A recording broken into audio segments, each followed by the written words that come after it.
কিয়ামতের ওই কঠিন ময়দানে 7 শ্রেণীর ব্যক্তিকে রব্বুল আলামিন তার আরশের নিচে ছায়া দিবেন।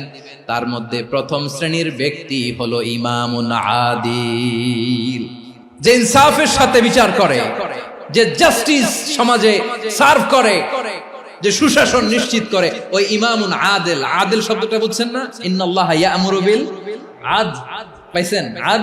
আদিল।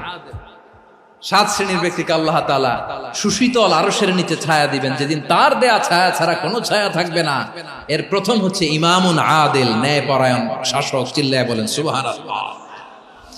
আবার বিশ্বনবী বললেন, ইন্নাল মুকসিতিনা ইনদাল্লাহি আলা মানাবির মিন নূর আন ইয়ামিনির রহমান। কিয়ামতের দিন যারা ন্যায় পরায়ণ হিসেবে আল্লাহর সামনে দাঁড়াবে, কিয়ামতের দিন রব্বুল আলামিন তার আরশের ডান দিকে ওই ন্যায় পরায়ণ লোকদের জন্য আরশের ডান দিকে একটা নূরের